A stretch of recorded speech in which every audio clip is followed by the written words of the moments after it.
story highlights Martin County citizens say their water is undrinkable as infrastructure ages.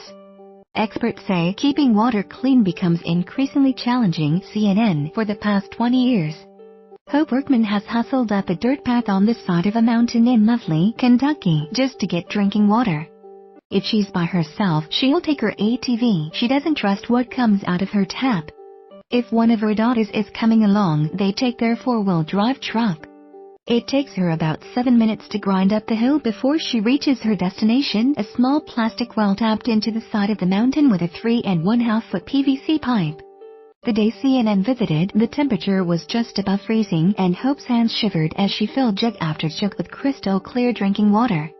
"This is what we go through to get water, unfortunately," she said.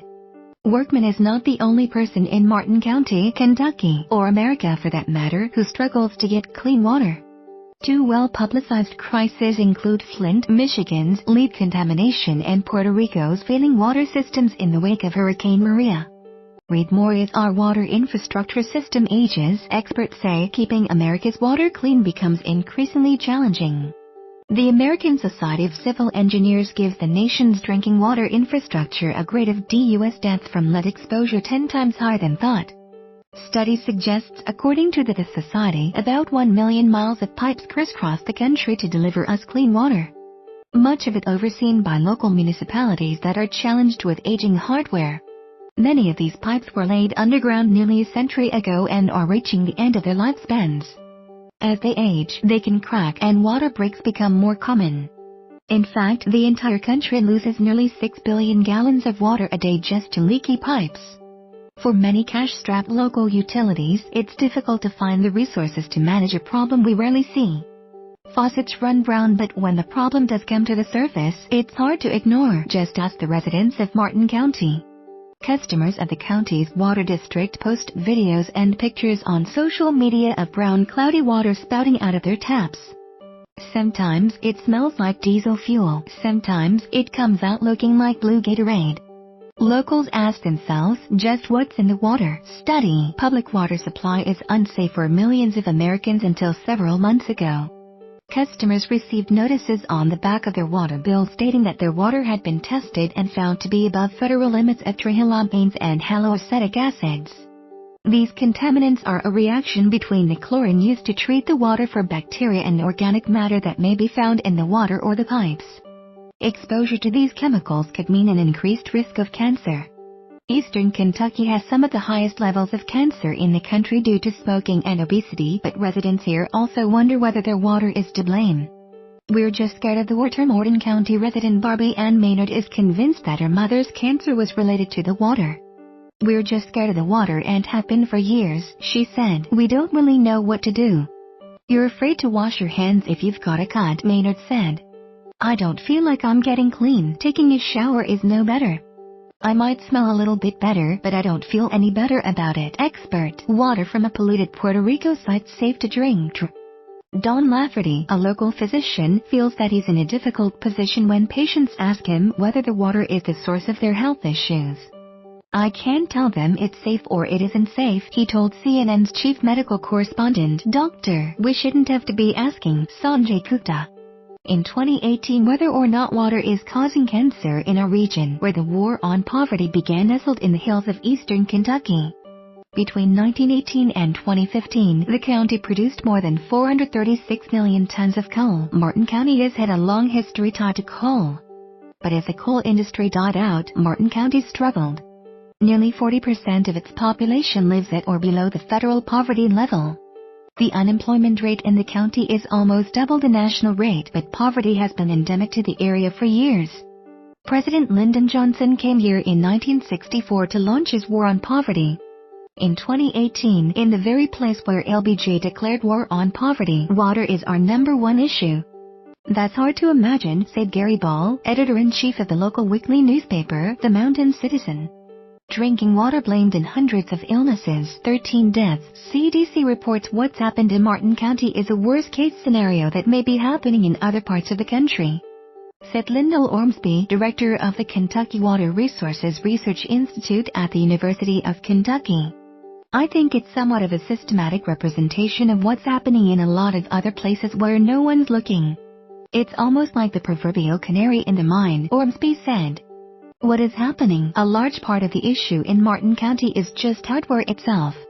There are about 300 miles of piping that deliver water across the county, placed up and over rocky terrain, making them even more susceptible to leaking. Today, more than half of the water that leaves the Martin County Water District Treatment Center doesn't make it to the faucet. Hard-fought victory. Flint seals deal to replace 18,000 home water lines when water systems are operating optimally. There is enough going through the pipes at a high enough pressure that debris from outside the pipe can't make its way inside. Essentially, there's so much water going through so quickly that even if there is a crack in the pipe, the water can act as a barrier. But as soon as that pressure drops or there's less water going through the pipes, there is suddenly room for soil, debris and chemical residue to sneak into the drinking water. And because of the leakage issues, the water district hasn't been able to flush the water lines clean in years, said Joe Burns of the Kentucky Rural Water Association. As far as systematic lines, it's been years since it's even been able to be accomplished. Burns Group is working with the Martin County Water District to help make improvements as best as they can. They've been able to reduce the levels of byproduct contaminants to under federal limits by simply changing where they add the chlorine. But on top of issues with the lines, there are upgrades to the water treatment facilities, pumps and meters that still need to be made. Investments in hardware and software are needed for a financially struggling municipality. It is hard to find resources outside raising water rates, which is difficult for a community of people who mostly live on a limited income. Infrastructure isn't just pipes and hardware, Ormsby said. It also includes financial and technical management. Aaron Brockovich gets political. We have a national water crisis that no one is acknowledging. Small water systems, such as Martin County, that serve less than 10,000 customers, supply water to nearly 20% of the country. In addition to infrastructure and financial challenges, many of these systems can have a difficult time attracting the technical expertise to help. In fact, small systems made up 72% of EPA violations in 2015 and 2016. Some citizens in Martin County feel that they've been forgotten. Appalachia has been at the forefront in helping to improve this country for many years. We've sent people to die in all of our country's wars. We've populated this country with people in all industries, Lafferty said. We're Americans too. Ball points to a new government center in a business complex in Inez, the county seat. The cost is nearly $20 million, money that he said could have been spent on upgrading the water system. Some relief. Recently, Martin County received federal grants amounting to $3.4 million to go toward its water system. Experts believe that overhauling the system would take $13.5 million to $15 million. Follow CNN Health on Facebook and Twitter. See the latest news and share your comments with CNN Health on Facebook and Twitter. President Trump's infrastructure proposal gives some residents hope. The $1.5 trillion plan touted by the White House is supposed to cover all infrastructure upgrades in the nation. But experts believe that it would cost the country $1 trillion just to maintain and meet the demands for drinking water for the next 25 years. Critics further point out the White House's plan earmarks only $200 billion in federal investment. The remainder is to be made up by the states and the private sector. Time will tell, Lafferty said. Politicians should remember that forgotten people usually have long memories. Correction: an earlier version of this story gave the incorrect year of President Johnson's visit to the county.